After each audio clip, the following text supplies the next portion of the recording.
My fiance and I have 2 kids. We agreed that I would stay home and care for them until they both go off to school. He would pay all the bills and such, since it would be a lot cheaper for me to stay home versus sending our disabled child to daycare. I received some money for Christmas from my dad that he told me to spend on myself and the kids. My fiance found out about this money and asked to borrow it. I told him I didn't really want to, since we needed diapers and wipes and other stuff for our kids, and I planned on buying those with the money my dad gave me. My mom ended up buying them as a late gift. My fiance decided to write out a contract that stated he legally had to pay me back in 2 weeks. I added in that if he couldn't pay it by his own deadline, that he'd owe an additional $100, and he agreed to that. He signed the contract and marked it with a thumbprint and everything. The first deadline was on the 13th this month. He paid me $5 back of the $125 he owed me by then. The second deadline is the 31st.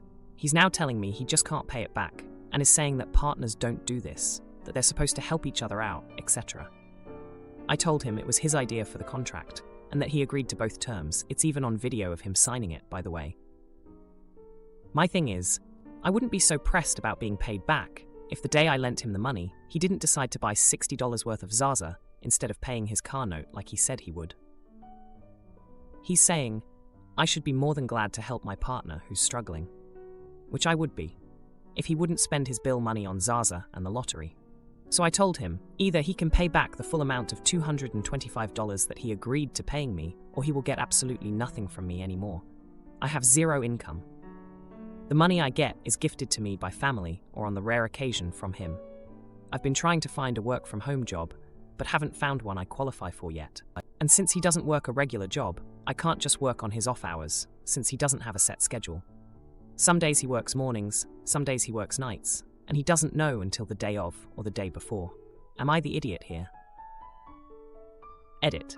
This got a lot more comments than I anticipated, and I'm still trying to read through them all. I saw a lot of questions, so I wanted to make an edit to answer as many as I can instead of repeating myself a million times in replies. When he and I had first gotten together, he was doing a lot better financially. He wasn't spending his money on Zaza nearly as much as he is now. He was actually providing at first. Even when we had our first kid 4 years ago, he was still pretty good. We planned on stopping at 1 kid until our oldest was much older. So I'd gotten on birth control not long after having our oldest. My birth control ended up failing, and I found out I was pregnant too late to do anything about it. At that time, things were still doing a lot better than they are now, so I figured things would stay good after having our second. When I was still pregnant with my youngest, our oldest became disabled. She suffered a terrible fall that drastically changed everything for us. She's been in and out of the hospital more times than I can even count. It was sudden and unexpected. She was already receiving Medicaid, so medical bills weren't and aren't an issue, thankfully, but her disability has still taken its toll on everyone.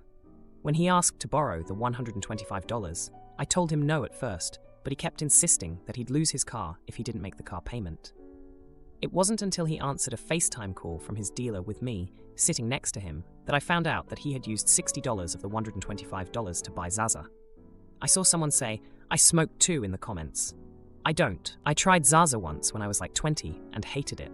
I've told my fiance that I was okay with him smoking as long as it didn't interfere with necessities, even before having kids with him. He seemed to be on board with that for years and years. Then it's like a flip switched. I still don't mind him smoking, just as long as our family's needs are met first. I also saw some people suggesting doing Uber Eats and stuff like that. I definitely would, but we are a 1-car family, and he always has the car when he works, otherwise I'd be out there doing deliveries. I have applied for disability for my oldest, but the process is still ongoing, so we haven't received payment yet. I do try to do surveys to make a little extra money every chance I get, but I'm going to look into the work from home suggestions some of y'all had, and try to get one ASAP. I do receive WIC and EBT, so I buy most of the food. He buys anything extra, and pays the rest of the bills, or rather he's supposed to. He doesn't tell me much about his finances, so I don't know exactly how much money he has coming in and how much the bills are. When I ask him, he gets pretty angry, so I just drop the subject. A lot of people also suggested I should leave him. I know that's probably for the better, but it's hard when you still love someone. He was a great partner for years before we had our first, and he was a great father for a while after having our first. I don't want to just throw that all away. I hope I explained things a lot better. Now, for a few comments before the update. Comment 1. Not the idiot. He's right. Partners don't do what you two did. But if mine asked to borrow money when I don't have a job and then blew it on Zaza and lotto tickets, I would be furious. Honestly, I feel like you should have already figured out they are a jerk. They are putting you through financial abuse and are clearly unreliable and untrustworthy. Comment 2. You have a much bigger problem here. You have 2 kids with a man you don't trust to pay you back $125. I agree that it sounds like you are right to not trust him, but how are you going to raise 2 kids with someone who you can't trust with $125? Not the idiot. Now for the update. Hey everyone, it's been a hectic 3 months since my last post, and boy do I have an update for you all. Buckle up because things have taken some unexpected turns. First off, the situation with the borrowed money from Christmas has escalated. My fiancé missed the second deadline too, and when I confronted him, he got defensive. He said that he had unexpected expenses and couldn't pay me back the full amount. I reminded him of the contract, but he just shrugged it off, saying that I was being unreasonable and that I should trust him to pay me back when he could. Now, here's where things get really crazy. I found out that the unexpected expenses were actually for a new gaming console. I couldn't believe it. I was furious, not just because he lied, but because he prioritized a game over our family's needs. I felt betrayed and didn't know what to do. In the midst of all this, I remembered the advice from some of you about finding a work-from-home job. I managed to land a gig doing customer service from home. It's not much, but it's something. I was proud of myself for taking that step. But it also meant I had less time to keep an eye on what my fiancé was up to. One day, while he was out supposedly working, I decided to do some digging. I found receipts for more than just Zaza and lottery tickets. There were bar tabs and even charges for a dating app subscription. My heart sank. I confronted him when he got home, and after a heated argument, he confessed that he'd been feeling trapped and wanted to live a little, before settling into his role as a father and provider. I was devastated. I thought about all the years we'd been together, how he used to be so responsible and caring. It was like I didn't even know who he was anymore. I told him that if he wanted to live a little, he could do it without me and the kids. But then, another news dropped. He broke down, apologizing profusely, and revealed that he'd been struggling with depression ever since our oldest became disabled. He felt like he'd failed as a provider and didn't know how to cope. He'd turned to these distractions as a way to escape. I was torn. On one hand, I was angry and felt like I couldn't trust him. On the other, I remembered the man I fell in love with, who had been there for me through thick and thin before all this started. I suggested we go to couples counseling, and to my surprise, he agreed. Counseling has been tough. We've had to face some hard truths about our relationship and ourselves. It's been a whirlwind of emotions, but it's also brought us closer in ways I didn't expect. We've started to communicate better and work through our issues. In the midst of all this, my oldest disability payments finally came through. It was a huge relief financially, but it also brought up new challenges. We had to learn how to manage her care with our new budget, and it was a steep learning curve. As for the money he owed me, he did eventually pay it back, with the additional $100 as agreed in the contract. It was a small victory, but it felt like a step in the right direction. Now, here's the jaw-dropping moment you've all been waiting for. Last week, I found out I was pregnant again. It was a complete shock. We hadn't planned on having more kids, especially with everything going on. I haven't told my fiancé yet. I'm not sure how he'll react, given the state of our relationship and his recent confession about feeling trapped. Mom's friend offers me and my husband a discount on her house, but then she delays our move-in date, so I get sweet revenge on her. I, 25-year-old female, and my husband, 25-year-old male, moved into an apartment in October of 2022 and had been looking for a house. In January of 2023, one of my mom's friends, we'll call her Mary, approximately 60 years old female, told my mom that she was moving into a condo about an hour away from where her house was, so that she could be closer to her mom. Mary is also mentally disabled from a work accident years ago, but is able to live alone and take care of herself. She asked if we wanted to take a look at the house, and we loved it, and said we were interested in moving forward. We agreed on no realtors and to use real estate lawyers. We were also getting a discounted price. At this point, she mentioned that her condo was still under construction, with a projected finish date of June. That was okay with us, and we began the process in April. As with most construction projects, there were delays, so we were patient with her as our original timeframe of going to settlement and moving in June/July passed us by. I had talked to her in August, asking if my husband and I moving in October 1st works for the timing of her condo being finished. She said that it would, and I told her that was great, and that I would let my landlord know that we would be breaking our lease. I also informed our real estate lawyer and asked him to set the settlement date accordingly. Less than a week later, I received an angry email from my lawyer stating that he was quitting because Mary and I had been making plans behind his back that he was not aware of. Apparently, she had told her lawyer that we agreed to settle October 25th, which was not what we had discussed. I emailed him back and resolved the issue, but we were not to contact the owner without him. This is where I feel like I might be the jerk. My husband and I, along with our lawyer, had an incredibly uncomfortable conversation with her about how she needed to be out by no later than October 13th, because our lease was up on the 15th. She was crying and saying that she had no one to help her move out, and that her condo was not complete because they did not install safety bars in the shower yet. I explained that we would not have a place to live if she was not out, and that settlement was 2 weeks prior to when we asked her to move out, so she would be living in a house that no longer belongs to her. I also said she has the ability to live with her mother while the bars get installed. I said there are many services available that will pack and move your stuff for you. She ignored what I said and continued to cry, and actually was whimpering and calling for her mommy. I ended the call because I was so uncomfortable. She cried to my mom on the phone about this. I told my mom my side of the story, but she continues to mention that I wasn't being reasonable and should have allowed her to stay longer. I feel I was patient and accommodating throughout the process. We have been in the house for months, but my parents still don't approve of how I handled it. Was I the jerk? Now, for a few comments before the update.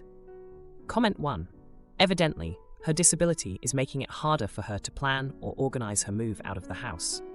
At least, I can see how this could be an explanation for her panic. Doesn't she have her own lawyer, though? It feels like someone should offer to help at some point. I'm not saying it has to be you, but maybe if it were you, it would solve your problem. You could help her book a moving service, and you could unalive 2 birds with 1 stone, and without anyone being the AH. ETA. Somehow, I skipped the last sentence saying you are in the house. How did she eventually move out? Comment 2. You're the idiot. Based on your description, it is clear that Mary is not in the position to make significant complex decisions, even if she can live by herself. In situations like this, she should be supported by a professional who has a fiduciary duty to look after her best interests. A simple real estate lawyer does not qualify. Moreover, according to your post, you negotiated directly with a mentally disabled person without even having real estate lawyers present. You most likely, unintentionally, took advantage of a person who is not in the position to be involved in negotiations with you. Now for the update. Hey everyone, thanks for all the comments on my last post. I wanted to give you an update on the whole house situation with Mary, my mom's friend. So, after that super awkward conversation with Mary, things got even crazier. My husband and I were really stressed out because we had already told our landlord we were leaving. And now we were stuck in this mess. We were counting down the days, hoping Mary would get her act together. Well, a couple of days later, my mom calls me and she's furious. She tells me Mary's been spreading rumors that we're kicking her out with nowhere to go. I couldn't believe it. We had been so patient with her, even with all the delays. I tried to explain to my mom that we had offered solutions, like Mary staying with her own mom, but my mom wasn't having any of it. She kept saying we were being too harsh on Mary. Then, out of nowhere, my husband's brother, who had been helping us with some of the moving logistics, tells us he saw Mary at a local diner, laughing and having a good time with some friends. It was like she didn't have a care in the world while we were panicking about where we were going to live. Fast forward to the week before we were supposed to move in, and we get a call from Mary's lawyer. He says Mary is ready to move out, but she needs help with packing and moving her stuff. Remembering how she ignored my suggestion about hiring a moving service, I was hesitant, but we decided to help her out. We didn't want any more drama, so we show up at Mary's house, and it's like she's barely packed anything. It was a total mess. We spent the entire weekend helping her pack up her life.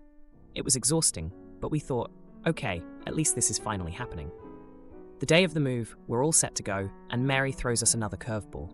She starts crying, saying she can't leave the house because it's where she raised her kids and has all her memories. It was a total shock. We had no idea she was so attached to the place.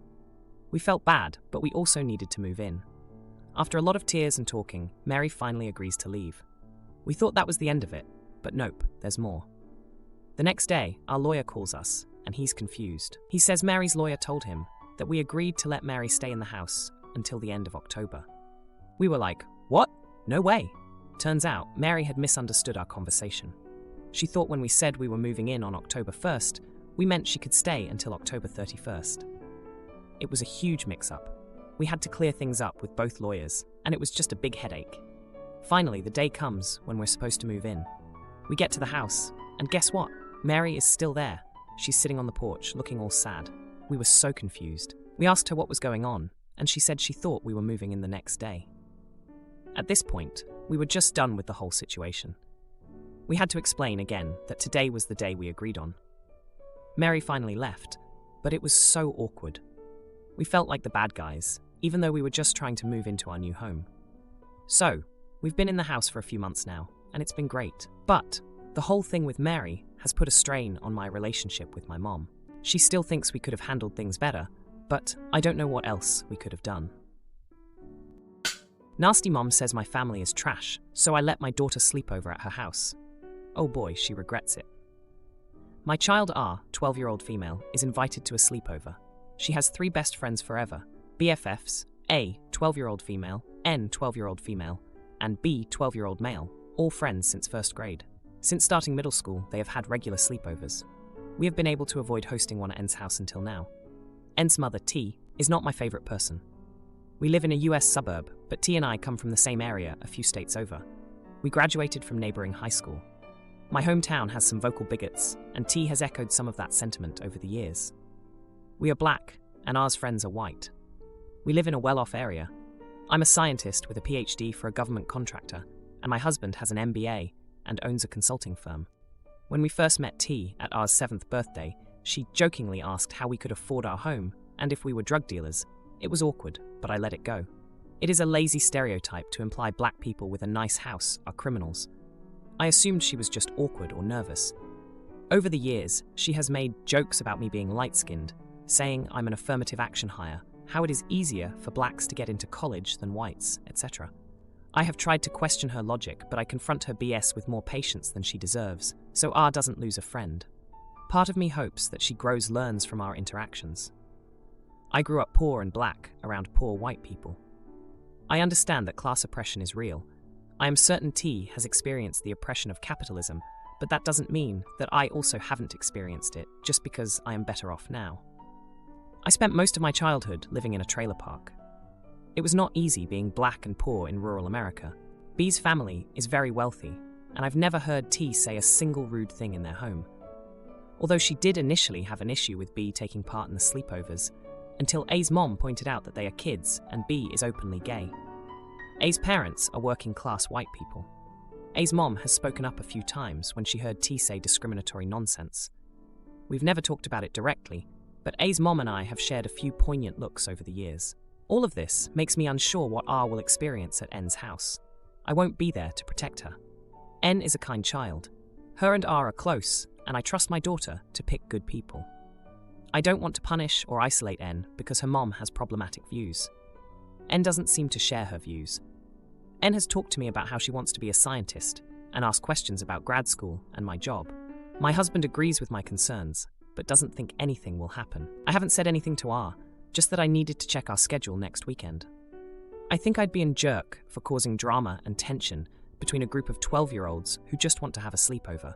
Would I be the jerk if I made my daughter miss this sleepover, or should I not cause drama for R? Now for a few comments before the update. Comment 1. Not the idiot. This is a complicated situation. I had a friend whose mom wouldn't let us hang out because my dad is a conspiracy theory enthusiast. This has made me and my friend hate her for the longest time, and strained my friend's relationship with her mom. At the same time, you need to protect your daughter, especially if the mom is discriminatory and bigoted. But it's also unfair because your daughter's friend seems to not share her mother's view, which is why they're friends in the first place. It's kind of unfair that because of her mom, she gets punished by not seeing her friend. In the end, you are not the idiot for being concerned. I hope you all can figure something that works. Comment 2. I'm black, and I remember having friends that I couldn't go into their house or have come to my birthday parties. The real crux is that you do not want your child around someone who is bigoted against them. Even if it's not overt, small slights or comments can stick, and the kid remembers them forever. I certainly remember. No, you should keep your kid away from that family, and honestly away from that kid. They'll start to adopt their parents' mindset over time, if not already. The next thing you know, they'll come home asking what a derogatory term is. Now, for the update. Hey everyone, a lot has happened since my last post about R's sleepover at N's house, and I figured it was time for an update. Throwaway, just in case. So, after a lot of thought, my husband and I decided to let R go to the sleepover. We had a long talk with her about how to handle any uncomfortable situations and to call us if she needed anything. R was over the moon excited and promised she'd be fine. The day of the sleepover, R packed her favorite pajamas and her toothbrush, hugged us both, and off she went. I won't lie, I was nervous the whole evening, but I tried to distract myself with a new book and some work I brought home. Now, here's where things get interesting. Around 9 p.m, I got a text from A's mom. She was at N's house to drop off a forgotten sleeping bag and overheard T making a snide remark about certain people and their fancy degrees. A's mom, bless her, didn't let it slide. She confronted T, reminding her that respect and kindness are more important than where someone comes from or what they look like. I was shocked but grateful that A's mom stood up for us. The next morning, R came home with stories of the movies they watched and the games they played. She was beaming, and it seemed like the sleepover went well. But then she paused and told me that N had stood up to her mom when T started on one of her rants after A's mom left. N told her mom that she was being unfair and that R's family was really cool. I was so proud of N for speaking up, and it seemed like T was taken aback by her own daughter calling her out. A few days later, T called me. I braced myself for an awkward conversation, but to my surprise, she apologized. She said that N had been talking to her about how her words were hurtful and that she didn't want to be that kind of person. T admitted she had a lot to learn and asked if we could start over. I was cautious, but agreed to meet for coffee.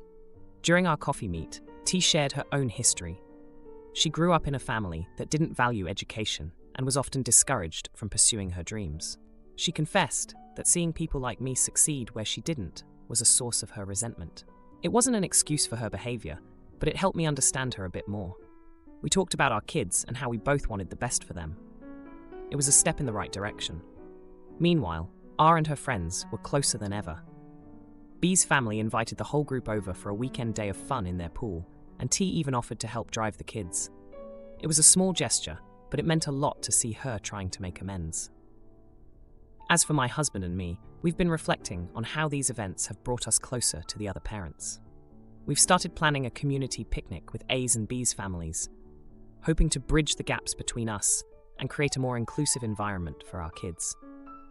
It's been a journey, couple of weeks, but I'm hopeful that this is the start of a more positive chapter for all of us. And as for R, she's already planning the next sleepover at our house. She wants to show her friends her science project, and I can't wait to see them all working together, learning from each other. If you like this video, you'll probably like these too. Also, while you're here, please consider subscribing. It's your support that keeps this channel alive and allows me to make better and longer videos. Have a great day.